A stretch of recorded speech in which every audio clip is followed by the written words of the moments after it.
सुंदर विग्रह का सभी भक्तों को हृदय से धन्यवाद कीर्तन में भाग लेने के लिए। अभी हम लोग मंगलाचरण करते हैं। ओम अज्ञान तिमिरांधस्य ज्ञानांजन शलाकया चक्षुरुन्मीलितं येन तस्मै श्री गुरुवे नमः। श्री चैतन्य मनोभीष्टं स्थापितं येन भूतले स्वयं रूप कदा मह्यं ददाति स पदान्तिकं। वन्देऽहं श्री गुरु श्रीयुतपद कमलं श्री गुरु वैष्णवांच श्री रूपम साग्र जातम सहगण रघुनाथम वितम तम स्वजीवम स्वाधेतम सावधूतम परिजम सहितम कृष्ण चैतन्य देवम श्री राधा कृष्ण पादान सहगण ललिता श्री विशाखा अभितांत च नम ओम विष्णु पादाय कृष्ण पृष्ठाय भूतले श्रीमते भक्ति वेदांत स्वामिन इति नामिने नमस्ते सारस्वते देवे गौरवाणी प्रचारिणे निर्विशेष शून्यवादी पाश्चात्य देश तारिणे वांछा कल्पतरुभ्यश्च कृपा सिन्धुभ्य एव च पतितानां पावनेभ्यो वैष्णवेभ्यो नमो नमः। नमो महावदान्याय कृष्ण प्रेम प्रदायते कृष्णाय कृष्ण चैतन्य नाम्ने गौरत्विषे नमः। हे कृष्ण करुणा सिंधु दीनबंधु जगतपते गोपेश गोपिका कांत राधा कांत नमस्तुते। तप्त कांचन गौरांगी राधे बिंदावनेश्वरी विषभानुसुते देवी प्रणमामि हरिप्रिये। नीलांचल निवासाय नित्याय परमात्मने बलभद्र सुभद्रायां जगन्नाथाय ते नमः। जय श्री कृष्ण चैतन्य प्रभु नित्यानंद श्री अद्वैत गदाधर श्रीवासादि गौर भक्तबिंद मुखम करोति वाचालम पंगु लंघेगिम यत्कृपातमहं वंदे श्री गुरुम दीनतारिणम परमानंद माधवम श्री चैतन्येश्वरम। हरे कृष्ण कृष्ण कृष्ण हरे हरे हरे राम राम राम हरे। श्री श्री मंगलाचरण की जय, शिला प्रभुपाद की जय। हरे कृष्णा। आज के इस भागवतम चर्चा में सभी भक्तों का हार्दिक स्वागत है। सभी भक्तों के चरणों में मेरा सादर दंडवत प्रणाम है। दंडवत प्रणाम। दंडवत प्रणाम। राधा गोविंद राधा माधव परम वैष्णव की कृपा से हम सब लोग मिलकर से भागवतम के ऊपर कई दिनों से चर्चा कर पा रहे हैं। कैंटो 6 के हम लोग चौथे अध्याय में, बहुत ही सुंदर अध्याय है, प्रजापति दक्ष द्वारा भगवान से की गई हंस गुह्य प्रार्थनाएं। इसके पहले हमने 3 अध्याय कंप्लीट किए जो कितना सुंदर बताता है कि भगवान अपने भक्तों का पोषण कैसे करते हैं, रक्षा कैसे करते हैं, कैसे अपने संरक्षण में रखते हैं। अजामिल की कथा से बहुत इंपॉर्टेंट है। और ब्रह्मांड में कोई ऐसा चीज, आप सोच लीजिए, सुबह उठकर खाली सोच लीजिए कि ब्रह्मांड के अंदर ऐसी कोई भी शक्ति है, कोई भी ऐसा संबंध है जो हमारी रक्षा कर सकता है। केवल भौतिकता में हम आके सोचते हैं कि ये मेरी रक्षा करेगा, पुत्र मेरी रक्षा करेगा, पुत्र वधु रक्षा करेगी, ये धन संपत्ति ये सब मेरी, नहीं, कुछ नहीं। ये केवल ब्रह्म है, मोह माया है। एकमात्र कृष्ण, एकमात्र गुरु हमको वास्तव में संरक्षण प्रदान कर सकता है। ये 3 अध्याय से हमें मालूम पड़ता है। पहले अध्याय में हमने देखा जब सुखदेव गोस्वामी जी से परीक्षित महाराज प्रश्न करते हैं कि अरे आपने जो 28 नरकों के बारे में वर्णन किया, इस नरकों से कैसे छुटकारा मिल सकता है जाने से।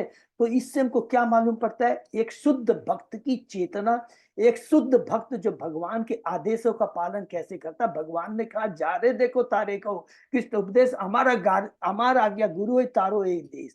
तो परीक्षित महाराज जो कि मृत्यु सैया के पास बैठे, मृत्यु एकदम निकट है, 2 दिन बाद उनकी मृत्यु होने वाली है, लेकिन प्रश्न होता है कि जीवों का कल्याण कैसे हो सके। सोचिए, इसको कहते हैं। इसलिए जो गुरु आचार्य हमारे गुरु महाराज है वो इस धरा पर है।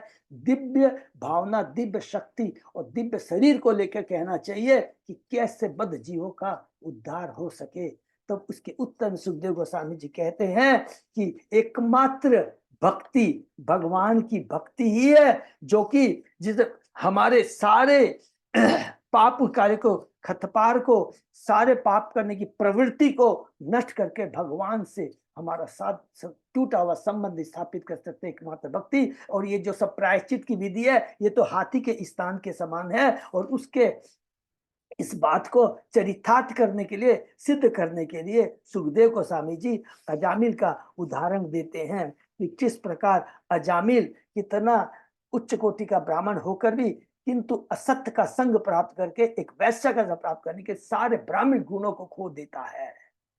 लेकिन और जब अंत में जब यमदूत जब उसको आते हैं लेने के, उसके हृदय से आत्मा को छीनने के लिए आते हैं, तो नारायण का उच्चारण करता है, वो भगवान को नहीं बुलाता है, लेकिन चूंकि सौभाग्यवश अज्ञात सुकृति के कारण, वो भी सुकृति क्यों मिली थी, भगवान ने उसको प्रेरणा दी थी कि हे मेरे भक्त, तू भक्ति से च्युत हो गया है, अपने पुत्र का नाम तू नारायण रख ले। ये हृदय से भगवान सपोर्ट करते हैं, ये याद रखे, हर चीज में बिना भगवान की इच्छा के पत्ता भी नहीं हिल सकता, ये बहुत इंपॉर्टेंट चीज है। और भगवान उसको कहते तू अपने पुत्र का नाम नारायण रख ले, और नारायण रखता है, तुरंत यमदूत की जगह उसके साथ साथ में विष्णु दूत आ जाते हैं और रोक देते हैं यमदूतों को, रुक जाओ, ऐसा मत करो। यमदूत चकित हो जाते हैं, कहते हैं यमराज के अधिकार क्षेत्र को लड़कारने का किसका दुस्साहस हुआ है। तो विष्णुदूत कहते हैं तुम्हें मालूम है धर्म और अधर्म किसको कहते हैं। और कितना सुंदर है, दोनों भक्त हैं, यमदूत भी भगवान के भक्त है। अर्थात क्यों बोलेंगे यमदूत को भगवान के भक्त, क्योंकि वे यमराज के भक्त हैं। और यमराज कौन है, 12 महाजनों में एक है। बहुत तत्व से चीज को समझना, खाली बाहरी दृष्टि से नहीं। इस अदर यमदूत भगवान के भक्त नहीं होते तो वे ये नहीं कहते कि वेद साक्षात भगवान है, नारायण है और स्वयं उत्पन्न हुए हैं। ये बात यमदूत नहीं कहते, और बहुत कुछ कहते हैं, और कहते हैं यमराज ने बहुत कुकर्म किए, पाप कर्म किए हैं, और इससे अब हम लोग लेने के लिए आए हैं। लेकिन जैसे वो ये कहते हैं, दूसरे अध्याय में प्रवेश करते हैं, विष्णुदूत अजामिल को बहुत सुंदर बात कहते हैं कि कलयुग को याद करते कि कलयुग में क्या बोलते हैं कि दुख की बात ऐसी है, क्या है कि जिसके ऊपर जीव आश्रित है, मनुष्य आश्रित है, जिसको सोचता है कि ये मेरा पालक है, संरक्षण करने वाला है, वही उस पर आघात करता है। ये इस कलयुग की दशा है। एक राजा के ऊपर, एक नेता के ऊपर जनता ये बोल के वोट देती है कि ये हमारी रक्षा करेगा, लेकिन वही भक्षक बन जाते हैं। बहुत कहते, एक तो ये कहता है, तो बोला देखो इसने तो हरि का नाम लिया है, उच्चारण किया, और तुम ही लोग इसको आकर कर करके तुमसे ये आशा की जाती है कि तुम न्याय करो, लेकिन तुम तो न्याय कीजिए, अन्याय कर रहे हो। अन्याय इसलिए कि जिसने हरि नाम का उच्चारण किया है, जिसने असहाय होकर कर बिना किसी शुरुआत के अपराध होकर हरि का नाम लिया है, इसलिए यह अब शुद्ध है और मोक्ष को प्राप्त। अब तुम पाप की बात करते हो, ये तो मोक्ष का भागी बन गया है। और इतना सुंदर अलंकार करते हैं, और इस प्रकार विष्णुदूत अजामिल को यमदूतों के पास से छुड़ा देते हैं। हरि बोल। और उसके बाद में किस प्रकार अजामिल पश्चाताप करता है, अपनी गलती का एहसास करता है, क्योंकि उसने भक्ति की थी। पश्चाताप करता है, हरिद्वार चला जाता है, हरि नाम की भक्ति कर कर करके पुनः विष्णु दूत आते हैं और उसे गोलोक धाम लेकर के चले जाते हैं। तीसरा अध्याय में हमने और सुंदर, अब देखिए सब जगह खाली भगवान की लिया। अब यमदूत बड़े क्रोध में आके, जोश में आके कहते हैं मैं यमराज को जाके बहुत इंपॉर्टेंट बात कहूंगा। वो तो बहुत, कभी कभी आप सोचते हैं ना, अरे मैं अपने बॉस को बहुत इंपॉर्टेंट बात कहूंगा, तो बॉस बोलते हैं कोई बड़ी बात नहीं है। तो यमराज के पास जाते हैं, कहते हैं कि हे यमराज, हमें बताइए इस जगत में कितने नियंत्रक हैं, कितने कंट्रोलर हैं। अरे देखो उस अजामिल ने कितने पाप किए थे, और आप ही ने हमको भेजा था, और कोई नहीं, आप ही ने हमको भेजा था, उसको लेके आओ। लेकिन उसने क्या, हरि नाम का, नारायण का जोर जोर से पुकारा, विष्णुदूत आते हैं, और हमने जिस मोटी रस्सी से अजामिल को बांधा था उसको वो काट देते हैं। जैसे ही यमराज नारायण का नाम सुनता है, भगवान का परम भक्त है, खुश हो जाता है और कहता है मेरे इंद्र चंद्र तत् अन्य सारे देवता के ऊपर एक परम शक्तिशाली नियंता है। सारा जगत उनके द्वारा उसी प्रकार नियंत्रित होता है जिस तरह एक बैल अपने के नाक की रस्सी के द्वारा नियंत्रित होता है। असली सारे धार्मिक सिद्धांतों का निर्माण तो भगवान द्वारा किया जाता है। हे सेवको, यह धार्मिक सिद्धांत जो भागवत धर्म या भगवान की शरणागत तथा भगवत कहलाता है, प्रकृति के 3 गुणों से कलुषित है, यह अत्यंत गोपनीय है। पवित्र अजामिल ने भगवान के पवित्र नाम का उच्चारण किया है, और इसलिए तुरंत वह मृत्यु के पास से बचा दिया गया है। अतः जो बुद्धिमान लोग हैं वे समस्त गुणों की खान श्री भगवान के पवित्र नाम के कीर्तन की भक्ति को ही अपनाते हैं। हे मेरे भक्तों, हे मेरे यमदूते, ऐसे लोग जो भगवान के नाम से जुड़े हुए हैं दंड देने की मेरी सीमा में नहीं आते, वो तो मेरे अधिकार के बाहर है। मेरे पास तो वही लोग को लाना जिनके मुख से कभी हरि नाम का कीर्तन नहीं हुआ, जिन्होंने भगवान के श्री कृष्ण के समक्ष अपने मस्तक नहीं झुकाए। हरि बोल। और जैसे ये बात कहते हैं, अंत में कहते हैं कि यमराज समझ जाते हैं, सॉरी यमदूत समझ जाते हैं और आश्चर्यचकित रह जाते हैं, और जब कभी भी वे भक्त को देखते हैं तो उनसे डरते हैं। हरि बोल। और उसकी ओर फिर से देखने का साहस भी नहीं करते हैं। ये है भगवान के नाम की भक्ति की शक्ति, भक्त की शक्ति। और माने भक्त, भगवत भक्त, भगवान और भगवान की भक्ति की शक्ति। ये हमने 3वें अध्याय में पढ़ा। 4थे अध्याय में हम प्रवेश करते हैं, जो परिवर्तन दूरा टर्न लेता। क्या? प्रजापति दक्ष द्वारा भगवान के द्वारा सॉरी दक्ष के द्वारा भगवान से की गई हंस गुह्य प्रार्थनाएं, इसमें हमने पढ़ा। जो कि हमने कहाँ पढ़ा था? रिपीट करते, सबको याद है, 4थे कैंटो के 31वें अध्याय में। 31वें अध्याय में लास्ट हमने किसके बारे में पढ़ा था? प्रचेता। प्रचेता किसके वंशज में आते हैं? सब याद रखेंगे प्लीज। वो उत्तानपाद के वंशज में आते हैं। स्वयंभू मनु के छोटे पुत्र उत्तानपाद, उत्तानपाद से हुए ध्रुव महाराज, ध्रुव से अंग, अंग से बैन, बैन से पृथु महाराज, पृथु महाराज से प्राचीन वरहित, प्राचीन वरहित से प्रचेता। और वो प्रचेता जो भगवान की भक्ति कर कर कर कर कर कर के भक्ति सब कुछ छोड़ के चले जाते हैं। और उनके प्राचीन वरहित बोल रहा हूं। और जो प्रचेता है, उन प्रचेता के क्या है? एक पुत्री होती है जिसका नाम है मरीषा। मरीषा कौन है?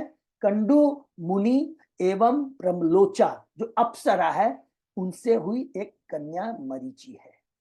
तो हमने पढ़ा था कि उसमें लास्ट में, जो कि बार बार यही रिपीट करना, तो यहाँ पर क्या कहते हैं कि जब प्राचीन परी के 10 पुत्र जल से तपस्या करने के बाद बाहर निकले तो देखा कि पूरे भौतिक जगत में, पूरी सतह में, थल में सारे जगह खाली पेड़ पेड़ हो गए हैं। वो पेड़ों पर अधिक क्रोधित होते हैं और वो वृक्षों को काटना शुरू कर देते हैं।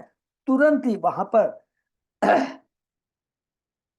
चंद्रमा के अधिष्ठाता देवता सोम वहां पर आते हैं और कहते हैं कि तुम लोग ऐसा मत करो, क्योंकि भगवान हरि ने अन्य जीवों के लिए, क्योंकि पेड़ों की बहुत आवश्यकता है, ये हम लोगों के लिए शिक्षा है कि अननेसेसरली हमें वृक्षों की कटिंग नहीं करनी चाहिए। ये स्वयं यहाँ पर सोम कह रहे हैं। सोम कह, क्योंकि भगवान ने ही इन वृक्षों को बनाया जिससे क्या है? खाने की वस्तु इन्हें प्राप्त होती है, और तुम्हें ऐसा नहीं करना चाहिए। वृक्ष भी, दूसरी बात क्या कहते हैं, बहुत इंपॉर्टेंट, वृक्ष भी राजा की प्रजा होते हैं, अतः इन्हें संरक्षण प्रदान किया जाना चाहिए। कहते उसके बाद में वो बहुत सुंदर बात और कहते हैं कि जैसे ही दक्ष को, चंद्रमा ने दक्ष को ये बात कहती है, चंद्रमा ने दक्ष ने उनकी बात को मान लेते हैं। और उसके बाद में वहां पर और एक दो इम्पोर्टेंट बात जो कहते हैं, जो कि हम लोग पढ़ेंगे। सबसे इम्पोर्टेंट बात क्या कहते हैं, जो स्टार्ट कहते हैं, उसके बाद में वो शुरू करेंगे प्रार्थना की, कैसे दक्ष का में आता है। सबसे पहले बहुत इंपॉर्टेंट बात कहते हैं, क्या कहते हैं? जो व्यक्ति आत्म साक्षात की जिज्ञासा करता है वह अपने शक्तिशाली क्रोध को दबाता है, क्योंकि वो बहुत क्रोधित थे ना वो लोग प्रचेता, और ध्रुव महाराज भी बहुत क्रोधित थे। तो ये बहुत इंपॉर्टेंट बात कहते हैं। ध्रुव महाराज के क्षेत्र में कहा कि तुम क्रोध में आकर करके एक यक्ष ने तुम्हारे कजन ब्रदर उत्तम को मारा, तुम सारे यक्षों को मारना शुरू कर दी। इसका कारण है तुम्हारे अंदर उत्पन्न क्रोध की अग्नि। सेम चीज यहाँ पर चंद्रमा प्रचेताओं को कह रहे हैं। जो व्यक्ति आत्म संसार की जिज्ञासा करता है वह अपने शक्तिशाली को दबाता है, वह प्रकृति के 3 गुणों को लांघ जाता है। रूपा जी कहते हैं जिसमें पर्याप्त आध्यात्मिक बल होता है वह काम, क्रोध, लोभ, मोह, ईर्ष्या आदि को अपने बस में कर लेता है एवं सदैव दिव्य पद पर स्थित होता है, अर्थात सदैव वो भगवान की भक्ति में रहता है, भगवान से जुड़ा रहता है। ये प्रचेता, तुम जो भी बाकी बचे हुए वृक्ष हैं, कृपा करके उन्हें मत मारो। तुम लोग कंडू एवं प्रमलोचा की पुत्री मरीषा से विवाह करो। इस प्रकार 10 प्रचेताओं ने उनकी बात मान लेते हैं। क्यों बात मान लेते हैं ये याद रखिए, क्योंकि उनकी बुद्धि आस्तिक है, नास्तिक नहीं है। ध्रुव महाराज आस्तिक है, नास्तिक नहीं है। जो भगवान का भक्त होता है, गलती होती है लेकिन तुरंत उसके लिए पश्चाताप कर लेता है, ये भक्त के लक्षण होते हैं, बहुत इंपॉर्टेंट। तुरंत बात को मान लेते हैं। 10 प्रचेताओं ने मरीचिया के साथ धार्मिक पद्धति के साथ विवाह किया। उनसे दक्ष नाम एक पुत्र उत्पन्न हुआ। दक्ष ने तीनों लोकों के जीवों से पूरे तीनों लोगों को जीवों से पूरित कर दिया। दक्ष ने सर्वप्रथम अपने मन से सभी प्रकार के देवताओं, असुरों, पक्षियों, पशुओं, जलतों इत्यादि को उत्पन्न किया। किंतु जब दक्ष ने देखा कि वे ठीक से सभी प्रकार के जीवों को उत्पन्न नहीं कर पा रहे थे, तो विंध्याचल पर्वत के निकट जाते हैं और वहां पर अघमर्षण नामक तीर्थस्थल है। वहां सारे कर्मकांड तपस्या संपन्न कर करके स्तुतियों के माध्यम से भगवान को प्रसन्न करते हैं। और वो स्तुतियां क्या है, उसी को हंस गुई स्तुतियां कहा गया है। तो सबसे पहले प्रजापति देखिए, पूरा का पूरा जो हम स्टार्ट कर चुके हैं, ईश्वर तत्व के बारे में बताया। पूरा गीता के अंदर हमने जो पढ़ा है, सेम चीज हमने देखा है। कपिल भगवान ने माता देवती को कहा, सेम चीज स्वयं भगवान ने कैंटो 2 के अंदर में ब्रह्मा जी को ये बात कहा। इसलिए याद रखेंगे, बहुत इंपॉर्टेंट चीज है। क्या कहते हैं प्रजापति, दक्ष ने क्या कहा, मैं उस भगवान को नमस्कार करता हूं जो माया तथा उससे उत्पन्न सारी शारीरिक कोटियों से ऊपर है। वे दिव्य ज्ञान से पूर्ण है, वे समस्त जीवों में माया के नियंता हैं, वे भौतिक व्यावहारिक ज्ञान से परे हैं, वे सदैव आत्म संतुष्ट रहते, आत्माराम है। जिन बद आत्माओं ने इस भौतिक जगत को ही सब कुछ समझ रखा है, वे उन्हें नहीं जान सकते, देख सकते, समझ सकते। अर्थात नाहम प्रकाश सर्वस्व योग माया पर जिनकी बुद्धि केवल भौतिक चीजों में आसक्त है, वो कभी भी भगवान को नहीं समझ सकते। बहुत सिंपल कारण है। जब भी कोई हमसे पूछेगा, देखिए, भौतिक बुद्धि, भौतिक ज्ञान, भौतिक ऐश्वर्य से हम दिव्य ज्ञान, दिव्य शक्ति, दिव्य भगवान की भक्ति को नहीं समझ सकती। सिंपल चीज है। भगवान केवल दिव्य आध्यात्मिक शक्ति कृपा के द्वारा, भक्ति के द्वारा ही जाने। भक्ति क्या है, आध्यात्मिक है, भौतिक नहीं है, दिव्य है, शाश्वत है। ये बहुत इंपॉर्टेंट चीज है।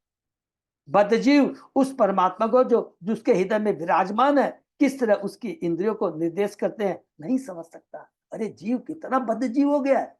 स्वयं भगवान कृपावश उसके ही हृदय में परमात्मा के रूप में बैठे हैं, निर्देशन दे रहे हैं, लेकिन फिर भी उनकी बातों को नहीं समझ पा रहा है। जब तक जीव भौतिक जगत के कलमश से पूरी तरह शुद्ध नहीं हो जाता, अर्थात दिव्य समाधि के पद को प्राप्त नहीं कर लेता, तब तक उन्हें नहीं देख सकता, भगवान को नहीं देख सकता, भगवान की भक्ति को नहीं समझ सकता, भगवान के भक्तों से नहीं जुड़ सकता। प्रभु बात कहते हैं, दिव्य आध्यात्मिक पद के प्राप्त होने पर समाधि, विशुद्ध तथा वसुदेव अवस्था प्राप्त होती है, जिसमें भगवान के दर्शन होते हैं। हरि बोल। तो सदा भगवान अपने को प्रकाशित करते हैं जब हम दिव्य स्तर पर पढ़ करके भगवान की भक्ति। दक्ष आगे कहते हैं, मैं उस भगवान को प्रणाम करना चाहता हूं जो इस भौतिक जगत की सृष्टि से परे है, जो इस भौतिक सृष्टि के पूर्व और सृष्टि के पश्चात भी विद्यमान रहते हैं। ये बहुत इंपॉर्टेंट श्लोक है, क्योंकि ये चतुश्लोकी भागवतम में भगवान विष्णु स्वयं ब्रह्मा जी को कहते। क्या ब्रह्मा जी कहते हैं, आप अपनी भौतिक और आध्यात्मिक शक्तियों के बारे में भौतिक और आध्यात्मिक सृष्टि के बारे में बताइए, आपकी जो शक्तियों से आप क्या करते हैं उसके बारे में बताइए। तब भगवान कहते हैं, उत्तर में कहते हैं, मैं सृष्टि के पहले था और सृष्टि के बाद भी मैं रहता हूं, इस बात का ध्यान रखना।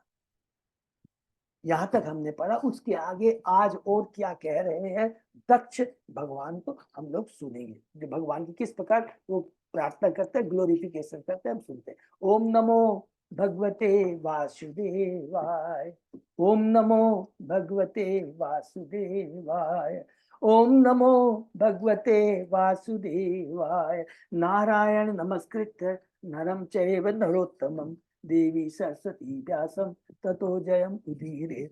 नष्प्रायेषु भद्रेषु नित्यं भागवत सेवया भगवती उत्तम श्लोके भक्ति भवति नैष्ठिकी। कृष्णाय वासुदेवाय देवकी नंदनाय च नंद गोप कुमाराय गोविंदाय नमो नमः। आराधयो भगवान ब्रजेश तनय ततदाम वृंदावनम रमया काचिदुपासना व्रजवधू वर्गेण्य कल्पिता। श्रीमद्भागवतम प्रमाणम अम्लं प्रेमापुमर्तो महा श्री चैतन्य महाप्रभो मतमिदं तत् आदरो न परम। हरे कृष्ण कृष्ण कृष्ण हरे हरे हरे राम राम राम हरि बोल। प्रभु ने पहले बताया कैंटो 6 चैप्टर 4 श्लोक नंबर 30 से हम लोग शुरू करते हैं। हरि बोल। Thank you. यस्मिन् यतो ये यस्य यस्मे यत यथा कुरुते कार्यते च परावरेषां परमं प्राक् प्रसिद्धिं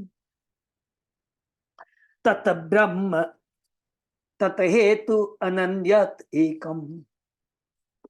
पर ब्रह्म कृष्ण प्रत्येक, देखिए कितना बढ़िया एक चीज को बहुत कृष्ण तत्व के बारे में। परम ब्रह्म कृष्ण क्लियर लिखा, पर ब्रह्म कृष्ण प्रत्येक वस्तु के परम आश्रय तथा उद्गम है। सब चीज का जो आश्रय है, स्रोत है, कृष्ण है। सभी कृष्ण के चरणों में आश्रित है। हर वस्तु उन्हीं के द्वारा बनाई हुई है, हर वस्तु उन्हीं की है और हर वस्तु उन्हीं को अर्पित की जाती है और सेंटेंस करनी चाहिए। हर चीज उन्हीं को अर्पित की जानी चाहिए। वही परम लक्ष्य है, हमारे जीवन का लक्ष्य है कृष्ण से हमारा खोया हुआ पुनः संबंध को स्थापित करना। और चाहे वे स्वयं कार्य करते हैं या अन्यों से कराते हो, वे परम करता है। एक एक चीज में बहुत तत्व ज्ञान है।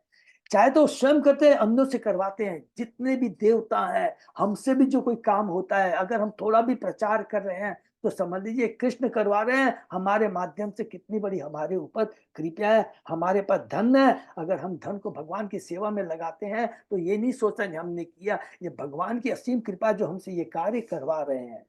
इसीलिए कहा कि हम कर्ता नहीं है, वास्तविक कर्ता कौन है? कृष्ण है। इसलिए उनको क्या कहा गया? परम कर्ता। इसलिए वो परम करता है। हम ईश्वर हैं क्योंकि हम भी कंट्रोल कुछ करते हैं, लेकिन कृष्ण परम ईश्वर है। देवता भी ईश्वर है, लेकिन परम ईश्वर कृष्ण है। क्योंकि सारे देवता, सारे जीव, सब कुछ भगवान के ही आश्रय में है, सभी उन्हीं की है। वैसे उच्च तथा निम्न अनेक कारण है, किंतु समस्त कारणों के कारण होने से वे परम ब्रह्म कहलाते हैं। बहुत ही, देखिए कोई भी चीज का कारण है, सो कोई कैसे अरे इसने ये किया, इसने ये किया, इसने किया, नहीं। ये हुआ निम्न कारण हुआ, ये क्या हुआ? स्थूल कारण हुआ। लेकिन सूक्ष्म परम कारण तो कृष्ण है। इसलिए ईश्वर परम कृष्ण सच्चिदानंद विग्रह अनादि आदि गोविंद सर्व कारण कारण। ये बहुत इंपॉर्टेंट श्लोक हमको मेमोराइज करना है, जिसमें पूरा तत्व लिखा है तत्व के बारे में। वे इसलिए वे परब्रह्म कहलाते हैं, जो समस्त कार्यकलापों के पहले से विद्यमान है। वे अद्वितीय हैं, उनका कोई अन्य कारण नहीं है। मैं उनको सादर प्रणाम करता हूं। तो किस भगवान को मैं प्रणाम करता हूं? ये देखिए कौन कह रहा है? दक्ष कह रहा है। इसको नोट करके देखिए कि कितना बड़ा इसको ज्ञान है। ठीक है। तात्पर्य, भगवान कृष्ण आदि कारण है, जैसा कि भगवद गीता में पुष्ट हुआ, अहम सर्वस्व प्रभ है। यहाँ तक कि यह भौतिक जगत जो प्रकृति के गुणों के अधीन संचालित होता है, भगवान द्वारा उत्पन्न किया जाता है। इससे भौतिक जगत से उनका घनिष्ठ संबंध भी है। यदि भौतिक जगत उनके शरीर का अंश न होता तो परम का अंश भगवान अपूर्ण होते। इसलिए हम सुनते हैं वासुदेव सर्वमिति से महात्मा सुदुर्लभ है। यदि कोई जान लेता कि वासुदेव ही समस्त कारणों के कारण है तो वह पूर्ण महात्मा बन जाता। ब्रह्म सीता घोषित ईश्वर परम कृष्ण सच्चिदानंद विग्रह अनादि आदि गोविंद सर्व कारण कारण।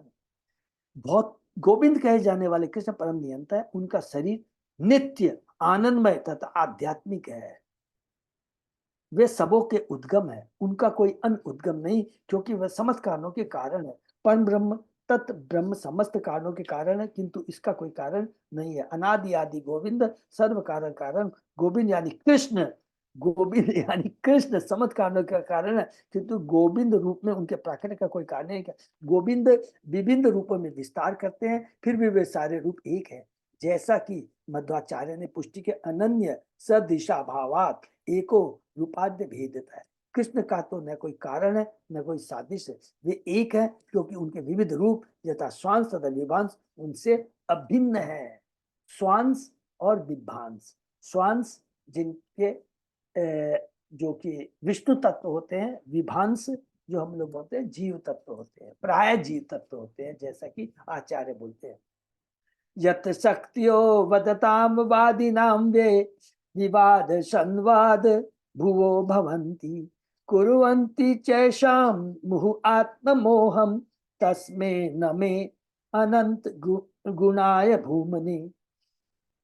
मैं उन सर्वव्यापक भगवान को सादा नमस्कार करता हूँ जो अनंत दिव्य गुणों से युक्त हरि बोल वे विभिन्न मतों का प्रसार करने वाले समस्त दार्शनिकों के हृदय के भीतर से कार्य करते हुए उनसे उन्हीं की आत्मा को भुलवाते हैं।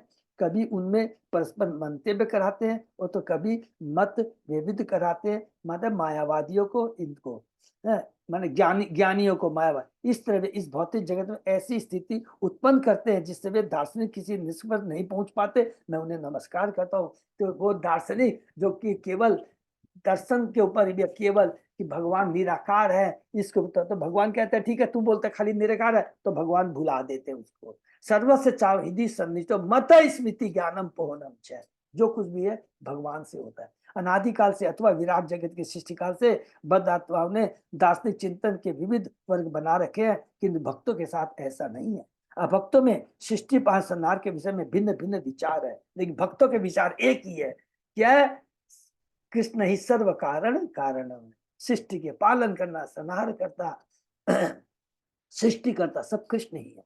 लेकिन जो दूसरे हैं वो भक्तों में सृष्टि संहार के विषय में सबके अपने अपने अलग अलग विचार है, अतः वे वादी तथा प्रतिवादी कहलाते हैं। महाभारत के कथन से ज्ञात होता है कि अनेक मुनि या चिंतक है तर्को अप्रतिष्ठा श्रुतियो विभिन्ना नासा ऋषिर यश्य मतम न भिन्नम।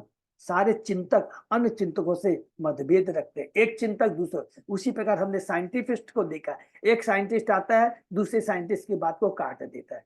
पहले को नोबेल पुरस्कार मिला है, फिर दूसरा साइंटिस्ट उसकी बात को काट देता है, तो नोबेल पुरस्कार उससे छीना नहीं जाता है, उसको भी नोबेल पुरस्कार मिल जाता है। सारे चिंतक अन्य चिंतकों से मतभेद रखते हैं, अन्यथा परम कारण को सुनिश्चित करना। इन इतने विरोधी वर्ग क्यों होते? अन्यथा दर्शन शास्त्र का अर्थ है परम कारण की खोज। वेदांत सूत्र ने अत्यंत तार्किक बात कही है, अर्थात तो ब्रह्म जिज्ञासा। मानव जीवन परम कारण को समझने के लिए मिला है। भक्तगण स्वीकार करते हैं कि परम कारण तो केवल कृष्ण है, और उनको कहाँ से मिलता है? प्रामाणिक शास्त्रों से, प्रामाणिक गुरु से सुन लेते हैं, बस उनका प्रॉब्लम ओवर। लेकिन जो दार्शनिक होते हैं अपनी बुद्धि लगाते हैं, अपना चिंतन करते हैं, अपनी खोज करते हैं, तो अपनी अपूर्ण ज्ञान अपूर्ण बुद्धि से पूर्ण के बारे में कैसे जानकारी प्राप्त कर सकते हैं? वो सिंपल लॉजिक है। हम खुद अपूर्ण है और अपूर्ण के बारे में पूर्ण के बारे में जानने का प्रयत्न करते हैं, ये मूर्खता नहीं तो क्या है? भक्तों स्वीकार करते कि परम कृष्ण है, क्योंकि इस निष्कर्ष से समस्त वैदिक वाक्य में द्वारा तथा स्वयं कृष्ण द्वारा भी किया गया है। देखिए कितनी बड़ी बात कहते हैं कि वेद भी ये बात कहते हैं। अरे सबकी बात छोड़ दो, भगवान इतने तंग हो जाते हैं, वो स्वयं खुद कहते हैं, वो कहते हैं अहम सर्वस्व प्रभु। गीता के जो है ना 10वां अध्याय का 8वां श्लोक है ना, 33 श्लोक की जो श्लोक है, 4 श्लोक, उसमें पहला श्लोक है अहम सर्वस्व प्रभु है। मैं हर वस्तु का स्रोत हूँ। भक्तों को हर वस्तु के चरम कारण को समझने में कोई समस्या नहीं उठती, किंतु अभक्तों को तमाम विरोधी तत्वों का सामना करना पड़ता है, क्योंकि जो भी प्रमुख दार्शनिक बनना चाहता है वह अपना खुद का मार्ग खोजने लगता है, अपनी बुद्धि लगा करके। भारत में दार्शनिकों के अनेक वर्ग है, यथा द्वैतवादी, अद्वैतवादी, वैशेषिक, मीमांसक, मायावादी, निराकारवादी, जोड़ दीजिए मायावादी, शून्यवादी, निराकारवादी, स्वभाववादी, ये सब इनमें से हर एक अन्यों का विरोध करता है। इसी तरह पाश्चात्य देशों में भी अनेक दार्शनिक है जो सृष्टि जीवन पालन संहार के विषय में विभिन्न दृष्टिकोण रखते हैं। अतः यह असंदिग्ध तथ्य है कि सारे विश्व में असंख्य दार्शनिक है जिनमें से हर एक दूसरे का खंडन करता है। अब कोई यह पूछ सकता है कि जब दर्शन का लक्ष्य एक है तो फिर इतने सारे दार्शनिक क्यों? हरी वो, यदि दर्शन का लक्ष्य एक ही है तो इतने इतने अलग अलग रास्ते की दरकार क्या है? निसंदेह परम कारण तो एक ही है, पर ब्रह्म श्री कृष्ण, जैसा कि भगवत गीता में अर्जुन ने कृष्ण से कहा, परम ब्रह्म परम धाम पवित्रम परम भवान पुरुषम शाश्वतम दिव्य आदि देव अजम विभुम। आप परम भगवान, देखिए परम भगवान है, आप परम धाम है, आप परम पवित्र हैं, परम सत्य है, आप नित्य दिव्य आदि पुरुष अजन्मा जिसका कोई भौतिक जन्म नहीं होता तथा सर्वव्यापी सुंदर है। किंतु अभक्त चिंतक एक परम कारण को, सर्व का कारण को स्वीकार नहीं करते, क्योंकि वे आत्मा तथा उनके कार्यों से अनभिज्ञ हैं तथा विमोहित होते हैं। उनको आत्मा के बारे में नहीं है कि आत्मा भगवान का अंश है। अतः उनमें से कुछ को आत्मा विषय अस्पष्ट विचार होता है, किंतु अनेक विवाद उठ खड़े होते हैं और दार्शनिक चिंतन मीमांसक कभी एक निष्कर्ष पर नहीं पहुंच सकते। वे सारे चिंतक भगवान से ईर्ष्या करते हैं। और जैसा कि भगवद गीता में कृष्ण कहते हैं, तान अहम द्विशतकुरुरान संसारेषु नराधमम क्षिप्पामि अजस्त्रम अशुमान आसुरीषु एव योनिषु आसुर योनि अपन्ना मूढ़ा जन्मनि जन्मनि माम अप्राप्येव कौन्तेय ततो यान्ति अधम माम गतिम। जो लोग ईर्ष्यालु तथा क्रूर है और नराधम है, उन्हें मैं निरंतर विभिन्न आसुरी योनियों में भव सागर में डालता रहता हूँ। हे कुरुपुत्र, ऐसे व्यक्ति आसुरी योनि में बार बार जन्म ग्रहण करते हुए कभी भी मुझ तक पहुंच नहीं पाते। वे धीरे धीरे अधम गति को प्राप्त होते हैं। भगवान के प्रति ईर्ष्या करने से अभक्तगण जन्म जन्म आसुरी परिवारों में उत्पन्न होते हैं। वे महान अपराधी हैं और उनके अपराधों के ही कारण भगवान उन्हें सदा मोहग्रस्त बनाए रखते हैं। कुर्वन्ति चेषाम मुहुरात्म मोहम, भगवान उन्हें जान का अंधकार में आत्मोहन में रखते हैं। व्यासदेव के पिता परम विद्वान पराशर ने भगवान की व्याख्या इस प्रकार करी। हरि बोल। ज्ञान शक्ति बले ऐश्वर्य वीरते जान जानस्य सेवतः भगवत शब्द वाच्यानि बिना हे गुणाधिभी। आसुरी चिंतक भगवान के दिव्य गुण रूप लीलाओं बल ज्ञान तथा ऐसे को नहीं समझ सकते, क्योंकि वे सभी भौतिक कल में से रहे बिना है गुणाधिवी। ये चिंतक भगवान के अस्तित्व से ईर्ष्या करते हैं। जगत आहुर निश्वरम, उनका निष्कर्ष यह है कि संपूर्ण विराट जगत का कोई नियंता नहीं है, बल्कि यह स्वाभाविक रूप से कार्यशील, अपने आप ही कार्यशील है।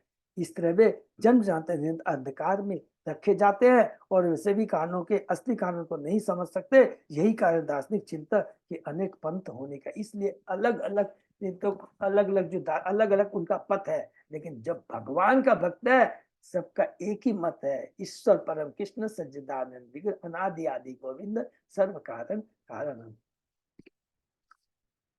अस्ति न अस्ति इति च वास्तु निश्चयो एकस्थयो विरुद्ध धर्मणो।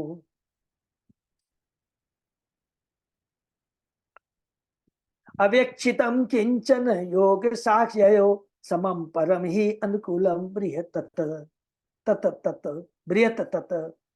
दो वर्ग है, आस्तिक तथा नास्तिक। परमात्मा को मानने वाला आस्तिक संपूर्ण योग में आध्यात्मिक कारण को पाता है, किंतु भौतिक तत्वों का मात्र विश्लेषण करने वाला साक्ष्य धर्मी निरविशेषवाद के निष्कर्ष को प्राप्त होता है और परम कारण को, चाहे वह भगवान हो, परमात्मा हो या ब्रह्मा ही क्यों न, स्वीकार नहीं करता। उल्टे वह भौतिक प्रकृति के व्यर्थ बाह्य कार्यों में व्यस्त रहता है। किंतु अंततः दोनों वर्ग एक परम सत्य की स्थापना करता है, क्योंकि विरोधी कथन करते हुए भी उनका लक्ष्य एक ही परम कारण होता है। वे दोनों ही जिस एक परम ब्रह्म के पास पहुंचते, उन्हें मैं सादर नमस्कार करता हूँ। भक्त है सीधा पहुंच जाता है, और जो ज्ञानी है बहुत चिंतन करते करते करते करते करोड़ों वर्ष के बाद में समझ में आता है, अरे ये जो भक्त कर रहा है वही सच है, तब वो जाके भगवान से जुड़ते हैं। लेकिन बहुत समय निकल जाता है।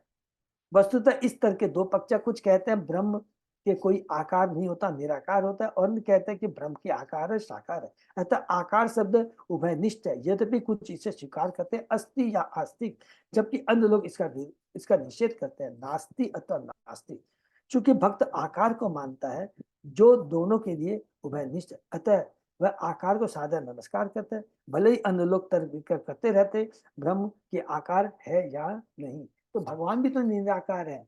यदि हमसे कोई पूछेगा तो बोलेंगे बिल्कुल सही है, भगवान निराकार है, कैसे भगवान के शरीर से निकलने वाली जो ज्योति है, दिव्य ज्योति, वो निराकार है। लेकिन गोलोक धाम में रहने वाले कृष्ण दो हाथों में बंसी धारे किए हुए साकार है, दिव्य सच्चिदानंद है। इस श्लोक में योग सांख्य से अत्यंत महत्वपूर्ण है। योग का अर्थ भक्ति योग है, क्योंकि योगी जन सर्वव्यापक परमात्मा के अस्तित्व को स्वीकार करते हैं और उन्हें अपने हृदय के भीतर देखने का प्रयास करते हैं। श्रीमद् भागवत में कहा गया, ध्यान अवस्थित ततत ततत तत गतेन मनसा पश्यन्ति यह योगी न है। भक्त भगवान के प्रत्यक्ष संपर्क में आना चाहता है, जबकि योगी ध्यान द्वारा परमात्मा अपने दिल में ढूंढने का प्रयास करता है। इस तरह प्रत्यक्ष या अप्रत्यक्ष दोनों ही तरह से योग का अर्थ भक्ति योग है। किंतु सांख्य का अर्थ है चिंतक पर ज्ञान के माध्यम से विराट जगत का भौतिक अध्ययन। यह सामान्यतः ज्ञान शास्त्र कहलाता है। सांख्यवादी निर्विशेष ब्रह्म से जुड़े थे, किंतु परम सत्य को तीन प्रकार से जाना जाता है, ब्रह्मेति परमाति भगवान इति शब्दते। परम सत्य तो एक है, वदंती तत्वदम तत्व न, ये जो श्लोक है भागवतम का, ठीक है ना। और चेतन चैतन्य में इसको बहुत सुंदर ढंग से बताया गया है, कृष्ण तत्व चेतन तत्व को। ब्रह्मेति परमाति भगवान शब्द, परम सत्य तो एक है, किंतु कुछ लोग उसे निर्विशेष ब्रह्म के रूप में, कुछ सर्वत्र विद्यमान परमात्मा के रूप में, तथा कुछ लोग भगवान के रूप में स्वीकार करते हैं। केंद्र बिंदु तो परम सत्य है। केवल क्या है, अल्प ज्ञान, मध्यम ज्ञान और पूर्ण ज्ञान, ब्रह्म, परमात्मा और भगवान। प्रभु जी। हाँ प्रभु। तो एक छोटा सा मैं बोलना चाह रहा था। हाँ बोलिए ना प्रभु जी, ये निराकार की हम जब बात करते हैं, निराकार की, तो प्रभु जी इसका मीनिंग ये भी होता है कि भाई मतलब वो उनका जो आकार है वो इतना बड़ा है, इतना विशाल है कि उसको एज ए ह्यूमन बीइंग जो है हम उसको डिफाइन नहीं कर पाते कि उसका आकार क्या है। हाँ प्रभु, वो माने वो हम अपने अपना एक्सप्लेनेशन हो गया प्रभु है, तो ठीक है। आप इसको कि माने वास्तव में यहाँ पर देखिए दो चीज बोल सकते हैं प्रभु अरुण प्रभु। भगवान का जो आकार है वो भौतिक आकार नहीं है।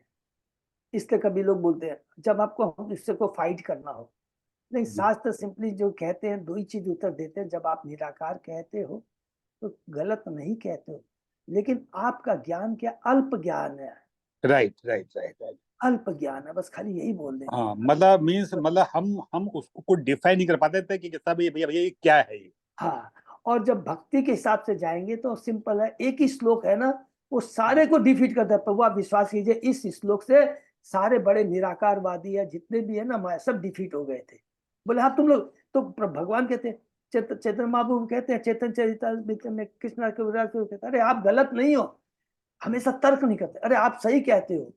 हाँ भगवान निराकार है, लेकिन क्या ये निराकार क्या है, भगवान के शरीर से निकलने वाली जो ज्योति है ना, उसमें कुछ तो होता नहीं है।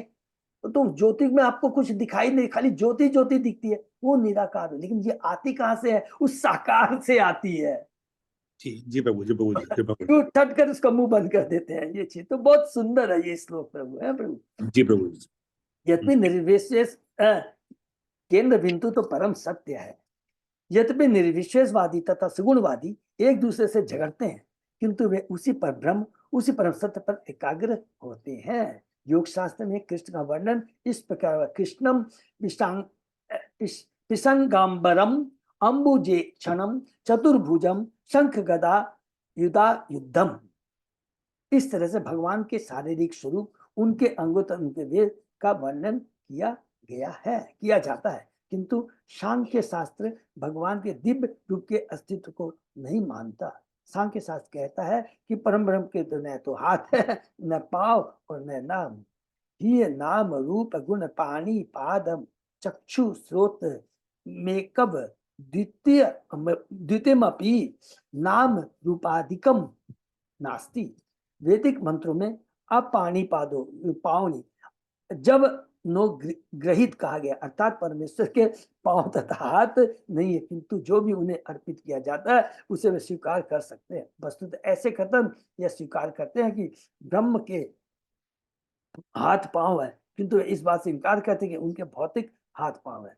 इसलिए ब्रह्म को अप्रकृति कहा जाता है। भगवान कृष्ण के सच्चिदानंद विग्रह ऐसा रूप जो नियंता, ज्ञान तथा आनंद रूप है, भौतिक रूप नहीं है। भगवान अजन्मा है। भगवान को कहते हैं कि कोई रूप नहीं है, तो फट से बोलेंगे भगवान के भौतिक रूप नहीं है। अरे भाई, उनका आध्यात्मिक रूप है। भगवान जन्मते नहीं है। अरे भगवान का कोई भौतिक जन्म नहीं होता, माँ के गर्भ से नहीं होता जैसे हम लोगों का होता है। वो तो सदैव प्रकट होते हैं। तो इस तरह समझाना पड़ता है।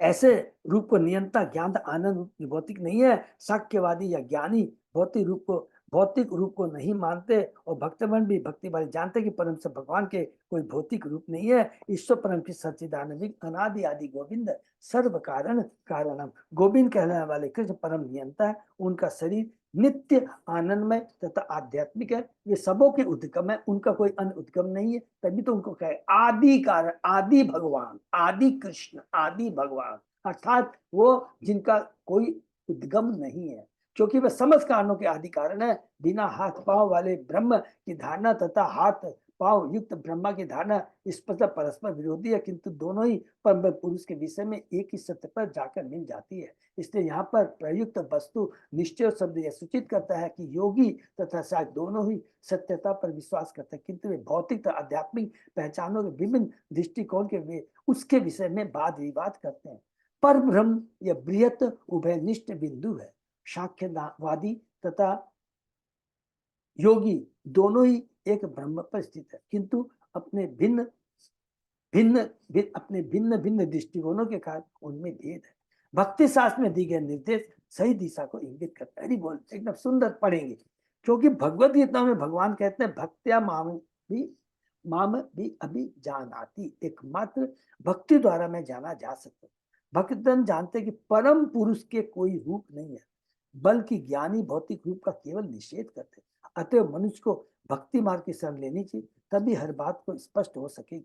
ज्ञानी लोग विराट रूप में मन को एकाग्र करते हैं। जो लोग नितांत भौतिकतावादी हैं, उनके प्रारंभ में यह अच्छी प्रणाली है, किंतु लगातार विराट रूप के विषय में सोचने की आवश्यकता नहीं है। जब अर्जुन को कृष्ण का विराट रूप दिखाया गया तो उसने उसे देखा, किंतु वह उसे निरंतर देखना नहीं चाहता था। अतः उसने भगवान से प्रार्थना की कि वे अपने आदि द्विभुजी कृष्ण का रूप धारण कर ले। हरि बोल। निष्कर्ष यह है कि विद्वानों को भगवान के आध्यात्मिक रूप पर भक्तों की मन एकाग्रता में कोई विरोधाभास नहीं दिखता। ईश्वर परम कृष्ण सच्चिदानंद विग्रह। इस प्रसंग में श्री मध्वाचार्य कहते हैं कि अल्पज्ञ भक्तगण सोचते हैं कि उनका निष्कर्ष अंतिम है, किंतु पूर्णतः विद्वान होने से भक्तगण यह समझ सकते हैं कि भगवान परम लक्ष्य है। किंतु पूर्णतः विद्वान होने से, ये बहुत इंपॉर्टेंट वर्ड है, किंतु पूर्णतः विद्वान माने जो भक्त होता है वो वास्तव में पूर्ण होता है, उसका ज्ञान पूर्ण होता है। बाकी इसको जो कुछ भी उनका ज्ञान अपूर्ण है।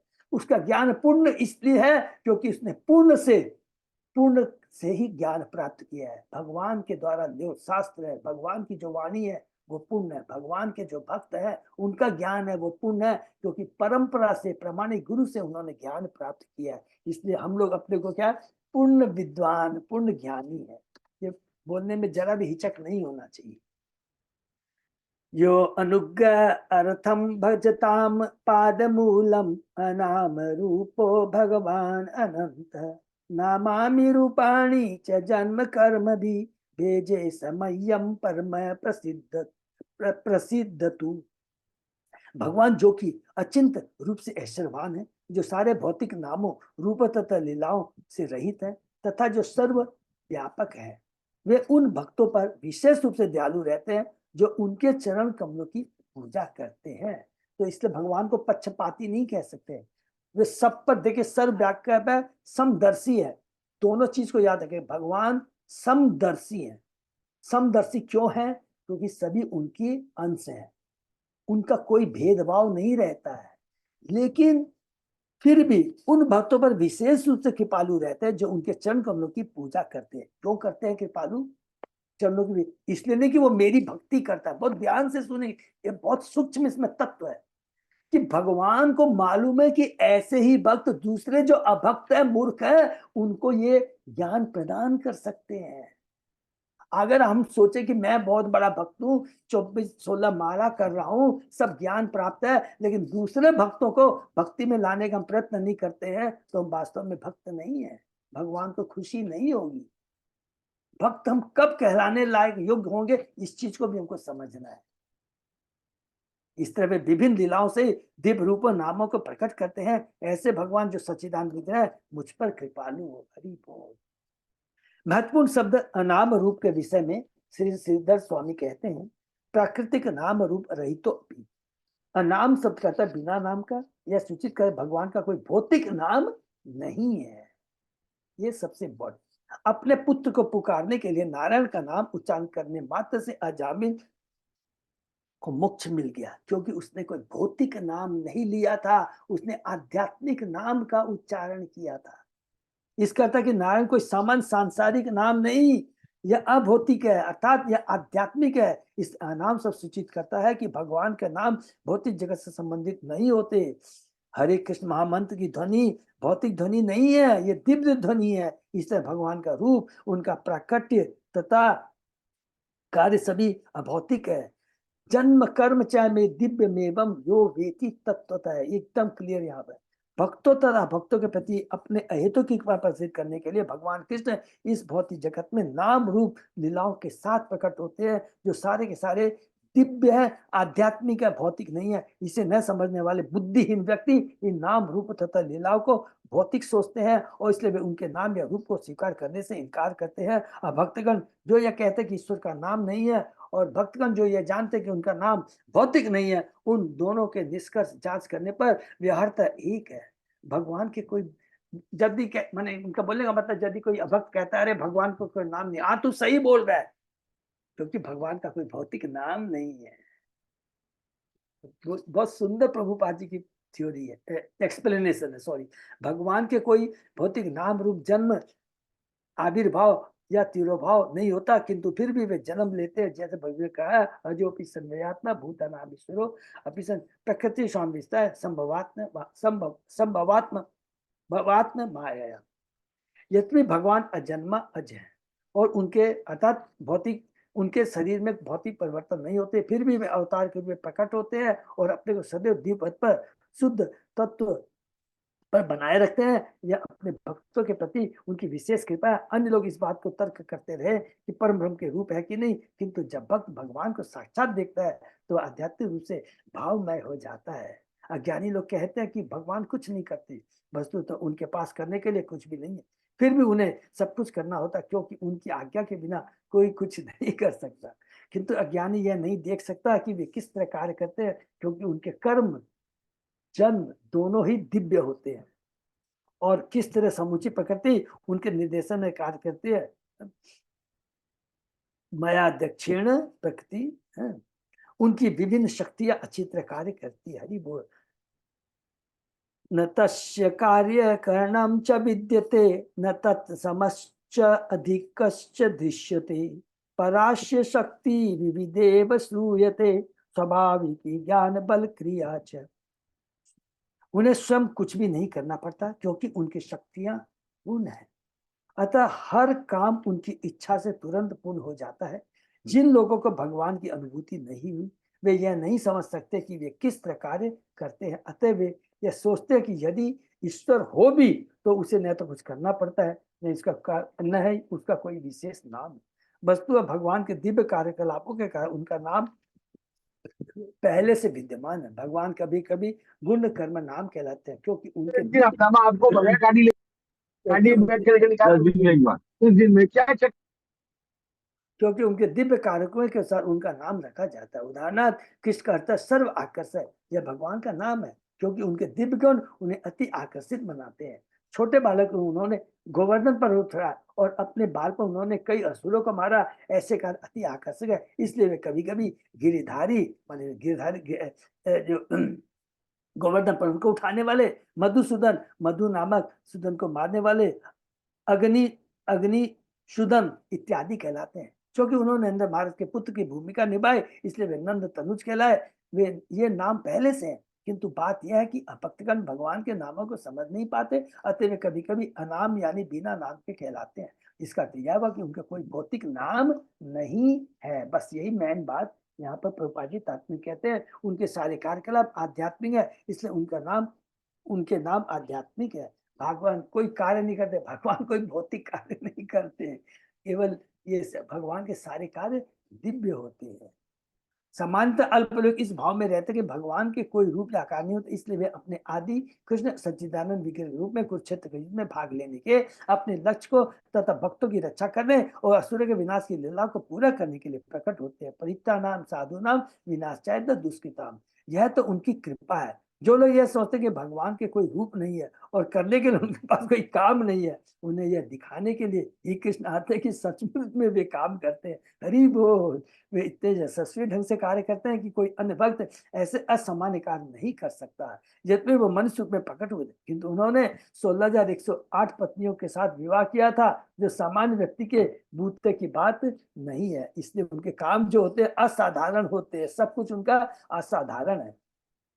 भगवान ऐसे कार्य लोगों को यह दिखाने के लिए करते हैं कि वे कितने महान है, कितने बत्सल है और कितने दयालु है। यद्यपि उनका आदि नाम कृष्ण है, कृष्णस्तु भगवान है, किंतु वे असंख्य तरीकों से कार्य करते हैं, इसलिए उनके कार्यों के अनुसार उनके हजारों नाम है।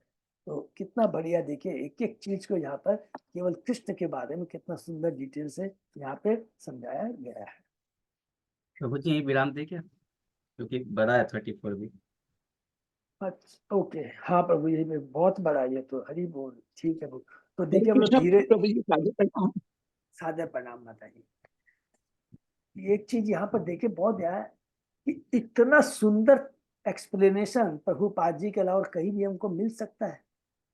एक एक चीज को समझाया गया है कि कृष्ण, पहला क्या चीज हम लोग ने पढ़ा है, कृष्ण आदि भगवान है, सर्व कारण कारण वही है। कोई भी इस, चाहे ये भौतिक जगत हो या आध्यात्मिक जगत हो, सबकी सृष्टि जो कुछ भी होता है इसके पीछे कारण कृष्ण है, नंबर 1। नंबर 2, कृष्ण के जो कार्य होते हैं वो अद्भुत होते हैं, दिव्य होते हैं, हमारी तरह वो भौतिक नहीं, और दिव्य वो कार्य है क्योंकि, और हम आत्मा भी दिव्य है। तो भगवान एक ही चीज कहते हैं कि तू मेरा अंश है, तू भी दिव्य है, तो तेरी पोजीशन बहुत ऊंची है, बहुत ऊंची है। तू अरबपति खरबपति का बेटा है, तो भौतिक जगत में आकर के और भाड़े के घर में आकर करके तकलीफ पाता है, दर दर की भीख मांगता है, कष्ट पाता है, यही भगवान बोलना चाहते। तू ओरिजिनली अरबपति शाश्वत कृष्ण का अंश है, उसका पुत्र है, अंश है, तो तू क्यों दुखी रहेगा। इसीलिए भगवान ये कहना चाहते हैं कि हे मेरे अंश, ये भौतिक जगत दुखालय है। और ये जो सृष्टि भी हमने की है, दक्ष के द्वारा ये सृष्टि हो रही है, बहुत इंपॉर्टेंट याद रखेंगे। दक्ष को बोला गया है कि मेरी आत्माएं अपने पुराने पापमय कर्म के कारण वो अभी तक मेरे आध्यात्मिक जगत में आने के लिए क्वालिफाइड नहीं है, इसलिए ये दक्ष इन सबको पहले तू भौतिक जगत में लेके आ, और फिर ऐसे वो कार्य करे। अपने भक्तों से कहते हैं, अपने शास्त्रों के माध्यम से उन बद्ध जीवों को कहते हैं कि अगर इस बद्ध जीवन से मुक्त होना है तो तुमको क्या करना है, मेरे शास्त्रों को पढ़ना है, मेरे द्वारा बताए गए प्रामाणिक गुरुओं के शरण में जाना है, तब वो तुमको क्या करेंगे। जो दक्ष इस भौतिक जगत में लेके आया है और गुरु की कृपा से उनकी बातों को सुन करके अपने जितने भी पापों को नष्ट कर करके मेरे प्रति भक्ति को उजागर करके मेरी भक्ति कर करके उन्हें मेरे धाम में आ जाए। तो ये भगवान ने ये भौतिक जगत हमको दुख देने के लिए नहीं बनाया, ये भौतिक जगत भगवान ने हमको अपनी गलती का निवारण कर करके भगवान से जुड़कर पुनः उनके धाम जाने के लिए बनाया है। ये बहुत इंपॉर्टेंट चीज, ठीक है ना, ये हमें समझ। हरे कृष्णा। किसी का कोई प्रश्न? हाँ प्रभु जी, हरे कृष्णा। हाँ प्रभु बोलिए प्रभु। कल हम लोगों ने 26वें अध्याय में पढ़ा था, समाधि की बात आ गई थी इसमें। हाँ प्रभु। जब मनुष्य की चेतना स्थूल और सूक्ष्म भौतिक अस्तित्व के कलमश से पूर्ण रूप से शुद्ध हो जाती है, हाँ। तो कार्य करने था स्वप्न देखने की अवस्थाओं से विचलित नहीं होती, और जब मन सुप्ति अर्थात गहरी नींद में लीन होता है, तो समाधि के पद को प्राप्त होता है। समाधि की पोजीशन क्या क्या बनते हैं समाधि में? क्या भगवान से जुड़ जाते हैं, भगवान के साथ होते हैं हम लोग? प्रभु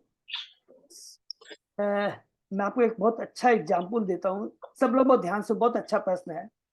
जब आप रात में सोने के पहले आप अपने को क्या समझते हैं? सपोज कि मैं ये हूं, मैं यहाँ रहता हूं, मेरे इतने बच्चे हैं, मेरी ये ऑफिस है और मैं इतने का मालिक हूं, ठीक है ना? बहुत ध्यान से सब सुनिए।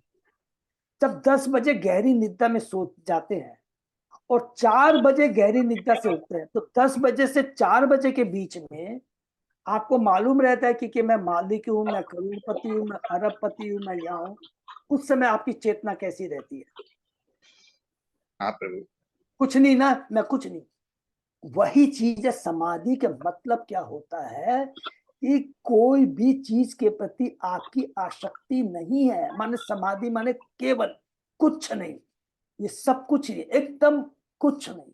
वो रियल वसुदेव अवस्था कहलाती है। जैसे फिर हम 4 बजे उठते हैं, फिर माया पकड़ लेती है, फिर हमको लगता है कि मैं ये हूं, ये हूं, ये हूं।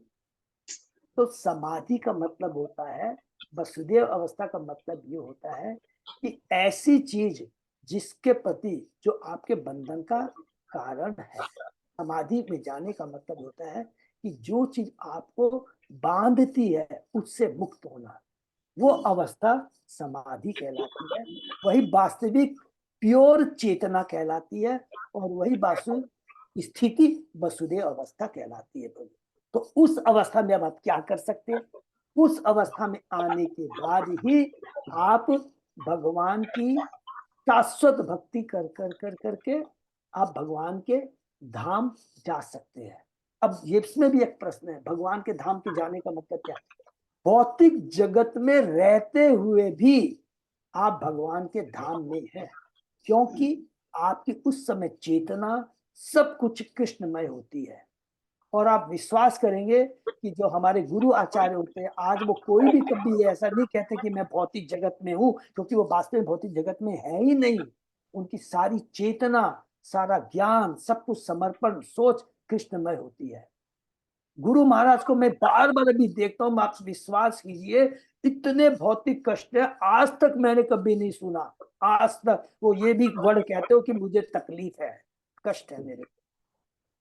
जब भी कोई उनको बोलता है गुरु महाराज आपका, नो। अभी मैं आपको बोल रहा हूँ, अभी रिसेंटली का बात कह रहा हूँ, दिल्ली में है, डॉक्टर स्वयं ने उनसे पूछा कि गुरु महाराज आप तकलीफ? बोला नहीं, तकलीफ में मैं नहीं हूं। तकलीफ तो मैं इसलिए हूं कि मैं भगवान के लीला में, माने उनका वो क्या था ना, ये वो परिक्रमा चल रही थी ना, क्या वो उसमें मैं भाग नहीं ले पा रहा हूँ, मैं भक्तों से मिल नहीं पा रहा हूँ। एक नर्स को बोलता है कि मैं दुखी इसलिए कि आप हरिनाम का कीर्तन नहीं कर रही है, आप हरिनाम का कीर्तन। बोला ये मेरा दुख है, मेरे को अपने शरीर का कोई दुख नहीं है। एक बार भी नहीं बोलते हैं। ये चेतना, पर ये समाधि है प्रभु। मैं समझा पाया प्रभु आपको? हरे कृष्णा, हरे कृष्णा। हरे कृष्णा, थैंक यू। तो बहुत अच्छा। सब कुछ बहुत अच्छी, बहुत सिंपल चीज, बहुत ये सूक्ष्म चीज है। जब भी हम सपोज की जब हरिनाम भी जब कर रहे हैं, प्रीचिंग भी कर रहे हैं, अगर एक बार भी मन में ये आ जाता है कि मैं बहुत बड़ी प्रीचिंग कर रहा हूँ, बहुत बड़ी सेवा कर रहा हूँ, समझ लीजिए माया पकड़ के रखी हुई है हमको। तुरंत हमको अपने ऊपर फील होना चाहिए, नहीं अभी भी मैं माया के बस में हूँ। समझे ना? तो बहुत ये सूक्ष्म, ये करते करते बहुत आनंद आएगा हमको। और ये हम सब कर पा रहे हैं, आपस में मिलकर एक दूसरे से चर्चा कर पा रहे हैं, तब जाके थोड़ा बहुत असर हो पा रहा है। लेकिन हम बहुत भाग्यशाली हैं और एकमात्र यही कार्य ही है, भगवान ने कहा, चेतन महाप्रभु ने यही कहा, यही करना है और कोई दूसरा उपाय नहीं। ठीक है ना? हरे कृष्णा। ये हरे कृष्ण, दंडवत प्रणाम। अजय प्रभु। हाँ प्रभु जी। और कुछ प्रभु हम लोग बस अभी तो सीधा प्रभु ने अभी हमें बताया था, सबको ना आखा तीज ना, अक्षय तृतीया प्रभु ने बताया था, वो है। उसके बाद में नरसिंह चतुर्दशी है। और जो था दीक्षा के बारे में भी जो बताया था, कि जो मंदिर में अनाउंसमेंट हुआ था, पहला पाठ तो प्रभु ने कहा था, तो सब लोग जिनकी भी इच्छा है वो अनाउंस दे सकते हैं। अगर हाँ जिनको दीक्षा या शेल्टर लेना है तो बता सकते। हरे कृष्णा। प्रभु जी फॉर मीटिंग सोचे 28 को, तो क्या सोच रहे हैं, क्या गर्मी बहुत संडे को? हाँ बस प्रभु, इसलिए मैं भी रिपीट नहीं किया, बहुत ही ज्यादा है, इसलिए बात इसको कर तो लेते हैं, उस हिसाब से हाँ देता हूँ फिर। वो थोड़ा वो कर देते प्रभु। ठीक हाँ, ठीक ठीक। क्योंकि इवन मंदिर से भी मैसेज आया कि हम लोग का जैसे वो उत्तम श्लोक होता है ना, जो वाइस प्रिंसिपल मिलते हैं, तो वो भी डेफर कर दिया गया प्रभु। ओके ओके ठीक है। डेफर कर दिया। बट लेकिन खाली प्रभु यही चीज है, एक तो इम्पोर्टेंट है कि 30 तारीख के अंदर ना मेरे को वो डोनेशन अकाउंट सबमिट करना है। तो जिन लोगों ने कलेक्शन किया है लेकिन अभी तक पैसे किसी कारण बस भूल गए और नहीं दिया, तो वो जरूर जमा कर दे। तो मेरे को फाइनल अकाउंट सबमिट करना है। तो सब लीडरों से ये मेरी विशेष प्रार्थना है। हरे कृष्ण। हरे कृष्ण। बहुत बहुत धन्यवाद। तो आप विराम देते हैं। हरि बोल। सुबह 7 बजे।